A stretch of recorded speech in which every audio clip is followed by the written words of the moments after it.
Thanks for joining us today on Blueprints for Brilliance Coaching Insights. We hope you're leaving this episode with inspiration to take your coaching business and your life to the next level. If you found value in this episode, we would love it if you would subscribe and share it with someone else who you think might benefit from hearing it. Thanks, and we'll see you in the next episode. Welcome, everyone, to our newest episode. I'm thrilled to have you all here, and I'm thrilled to introduce you to someone who is tuning in all the way from South Africa. Her name is Lauren Clack. Her company is Lauren Clack Coaching and Consultancy, and she is a business growth coach. So welcome to the show, Lauren. Nice to have you. Thank you so much. It's amazing to be here. Thanks for having me. So tell us a little bit about your journey. How did you become a business growth coach? Because I loved business. And in a way, I don't use the word hate easily, but I hated the position I was in. I built a multi-seven-figure business in an industry that I just wasn't passionate about. And I had done it at the time. It was just post-pandemic. I really started questioning, and I was nearing 40. So I really started questioning life. And is this it? And is this all you have to be okay, mediocre happiness, fulfillment? And I started digging into personal development, and with that came the questioning. And I started to evaluate what I was doing. And because we spend so much time at work, and those 8-9 hours a day, sometimes more if you're into entrepreneurship, I just wasn't happy. I wasn't miserable, but I wasn't fulfilled. I wasn't doing something that I was passionate about. I didn't go to work every day feeling lit up and excited. And I started to question, what is it that I love to do? And I loved business. I was good at business, and I loved having conversations. I loved one-on-one discussions with women, particularly. So it was, people say, what are you good at? Oh, I'm a people person. And everyone says, oh, I'm a people person, but I really enjoyed it. So I thought, okay, what can I do that ties the two together? And I started thinking about helping women, empowering women be better at business, either start a business or grow their businesses. And I love the saying, and I say it all the time, and I cannot for the life of me remember where I found it or heard it, but it was, nothing bad happens when women make more money. And that ripple effect, it flows to you, your friends, your family, your community. And I love that. So I started business coaching on the side, and I loved it. And thankfully, I think because we're quite sensitive as women, thankfully it went quite well right from the beginning. And I made 5 figures in my first month, within my first month of coaching. And I was like, oh, this is great. I love this. But I didn't quite have it in me to go all in yet. I think I needed to build that trust in myself and with the clients. And so I stuck it out for another couple of years, and work in my full-time role just wasn't getting, the passion wasn't growing, and nothing was changing. And I think something in me said, okay, it's time. And I quite swiftly made the decision to leave. And I'm quite decisive. My husband always jokes, when we've bought a house, I'll say to him, hey, should we look at this house on a Friday? We'll go out and look on a Saturday. We'll make an offer on a Sunday. So things happened quite quickly. But once I'd made the decision, it was good. And I went all in. And so I've been coaching full time now since the middle of last year. So just over a year. And you'll know, entrepreneurship is a roller coaster, but for me, it's been such a good decision. I have conversations with women daily and learn so much about them, meet new people. It's just incredible. It's not always a bed of roses, you'll know that, but that was how I got into it. It was, what do I like? What am I good at? Can I do this? Because it's building that trust in myself, and then just going all in. Oh, that's fantastic that you found that and then move forward with it through the fear. And you're right. You're absolutely right. And I was also having a conversation today about, inherently women tend to struggle with the self-belief, and maybe it's because I work with women, so I hear it more. So this isn't a judgment against men, but I feel like women struggle more with the self-belief and the going out and claiming what's theirs and living up to that potential. And it's always, as a parent, I have a daughter, and anyone with kids can relate. You try to tell your kids, I see so much potential for you, and you can't see it when you're in that situation, but other people can see it, which is the huge, incredibly great part of having a coach. Having a mentor is that different perspective, and someone else being able to say, no, look at it differently. You absolutely have this incredible potential. Your business has this incredible potential. But I think one of the reasons that women don't necessarily reach out and try and claim more for themselves is that often we're in this caregiver role, or this role where we are so far down the list of priorities, It's our work or our romantic relationship and our kids and looking after the home and the dogs and possibly aging parents or ill parents. And finally, when you get down this checklist to yourself, you are mentally and emotionally exhausted and you just don't have the brain capacity, let alone the physical energy to focus on yourself. And that's a self-care thing. Self-care tends to slip as well, but it's where do I remotely try and think about possibility when I'm stuck in survival? And yeah, it's sad. I think it's largely a women thing, a female thing. Yeah. And I think too, I totally agree with you. And I have been in that role of the kids and the husband and the dogs and the aging parents and all of that. And you're right. By the time you get to you, it's, oh, I'm just spent, which I feel like lends even more importance on doing something that you love, because you'll still be excited and motivated to do it. But it also comes into, actually in our business, we help women outsource things in their business, their marketing, things that have to be done consistently that they always tends to fall by the wayside. Amazing. I'm a huge advocate of that. It's something that I help all my business owner clients with is what's the direction we're going and what do you not need to do? Because you cannot do it all, let alone needing to do it all. You don't need to do it all, but you physically can't. You cannot be everything to everyone, and you cannot be you'll know this, but you cannot be every single role in your business. The E-Myth book, you'll know that book, but it's about how most women, people in general, but you go into business thinking, I'm a great ABC, I'm a great copywriter, or I'm a great designer, or I'm a great whatever it is. And you think that is what you're going to do in your business. But being a good technician is not the same as being a good business owner. And being a good business owner is so much more than just making your clients happy and doing the work. And so having a team to support you it's almost indispensable. A team in some way, whether that's outsourcing or a full-time team or some form of support. I absolutely believe that you can grow your business to a certain point and no more until you are able to outsource and get support. Yeah. And I think to your point about women, I think we're not encouraged to do that. We're not of the mindset to, no, I need to do, that's my responsibility, or no one can do that as well as I can. All those things fall boulders in your way, and then they don't get to where they could be. And absolutely, that's no one can do this as well as I can. And often when we are the solopreneur and we just launched our business, our image and our reputation is everything. And it's such a scary place to be in, to start thinking about, okay, I'm going to get someone else to do something that still represents me in my business. But that's where great systems and SOPs come in. But it is important to make sure that you're still offering a quality product or a service. But I've had to embrace done is better than perfect, because otherwise I get stuck into that cycle of procrastination, like we've touched on, and it doesn't help. It doesn't get you anywhere. It doesn't move you forward. So yeah, sadly, and it's been touch and go at times, but I've had to let go of perfectionism. Yeah, there's a saying that I heard from one of my mentors: progress, not perfection. Perfectionism is often, people love to use it as an excuse. In the modern day job interview, it's what's your greatest strength? What's your biggest weakness? And people love to say, oh, I'm a perfectionist as your biggest weakness. But it's good and bad. As with everything, there's the duality. But often perfectionism is masking of a fear of some kind. And we do want to be perfect. No one wants to be terrible at their job. No one wants to deliver subpar work to a client. So we tend to hold on too tightly in the hopes that we're not going to let ourselves down. We're not going to let our clients down. And if I'm perfect, then I won't be judged. And if I'm perfect, then I won't mess up and I won't be shamed. So it's a protection mechanism in a way, perfectionism, but it's incredibly hard to get over. And I think it's a lifelong progress, but it does more harm than good. Yeah. I love what you said. If I'm perfect, I won't be judged. You're always going to be judged. Somebody is always going to be judging what you're doing, whether it's perfect or not.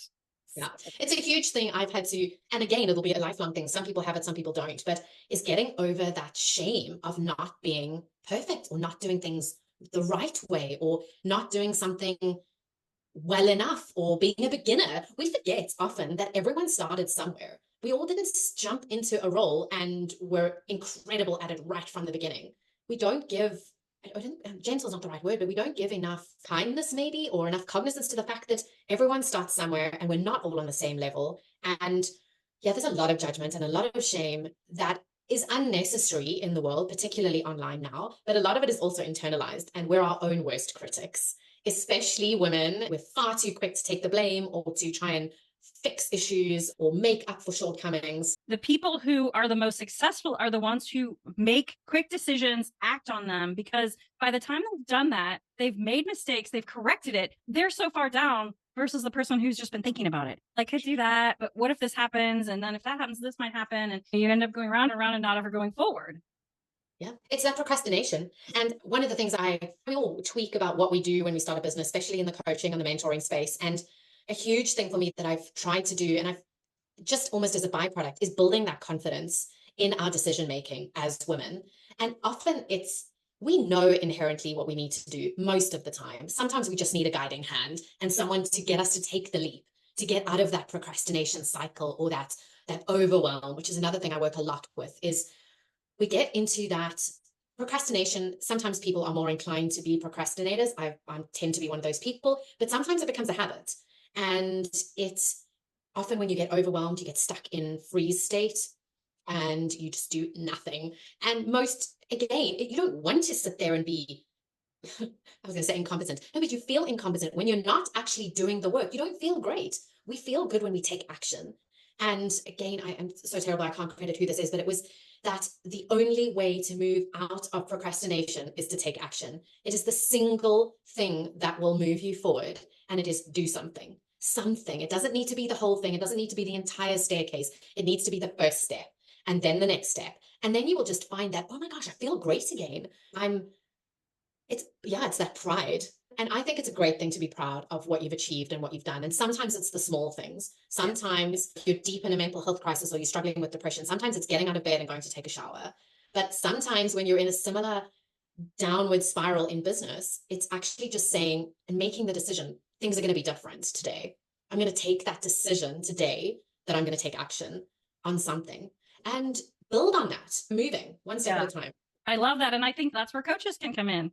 They can be the ones who are walking with you and helping you see the confidence that you have and helping you build on that. So I love that. So tell us a little bit about a client that maybe you worked with. Maybe it was a favorite, maybe not.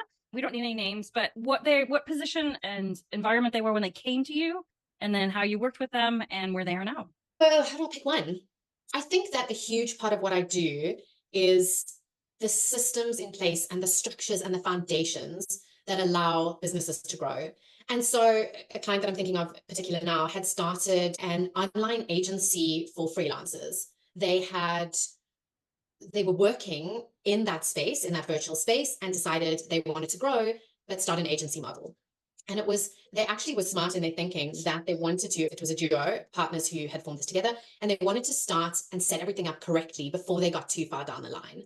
And I love that thinking because it just showed some forethought or foresight, because a lot of the time as coaches, we come in and we retrospect and work backwards and then bring people forwards again. So this duo was intent on setting up the systems and the structures from the get-go.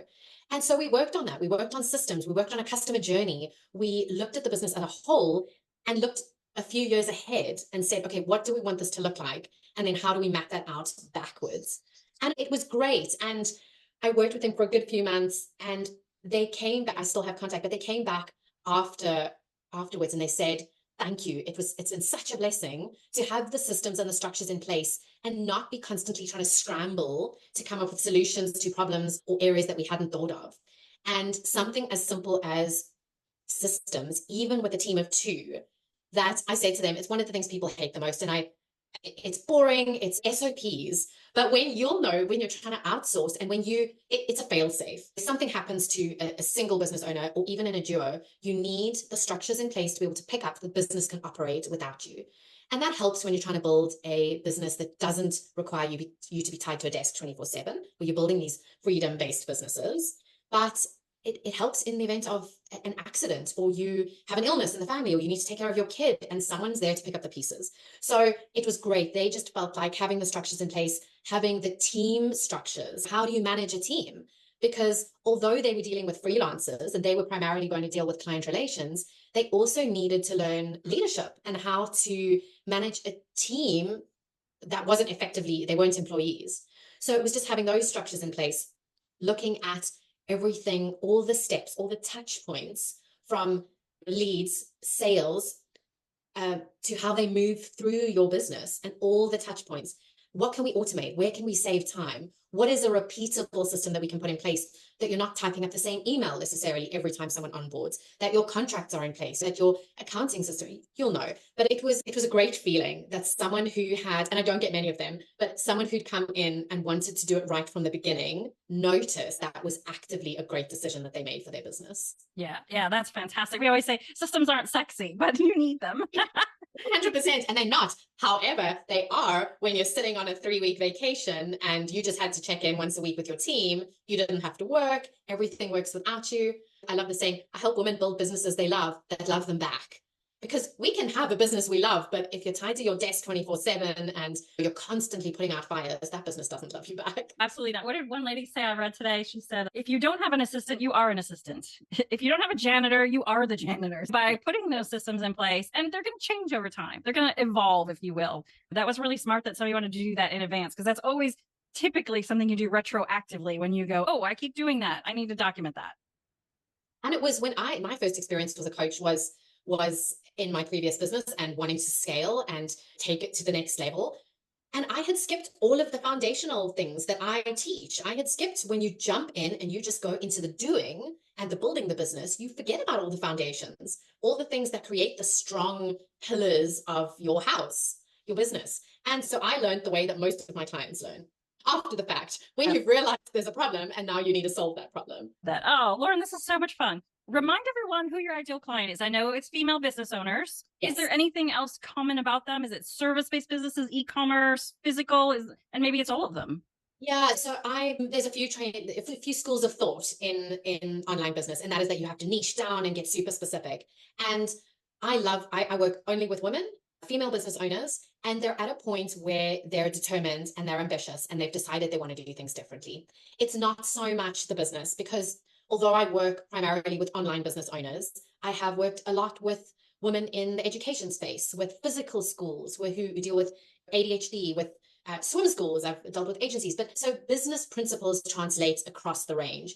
It's just that I want to work with women they've now just made that decision that they want the support, they want to go all in, they're ready to take action.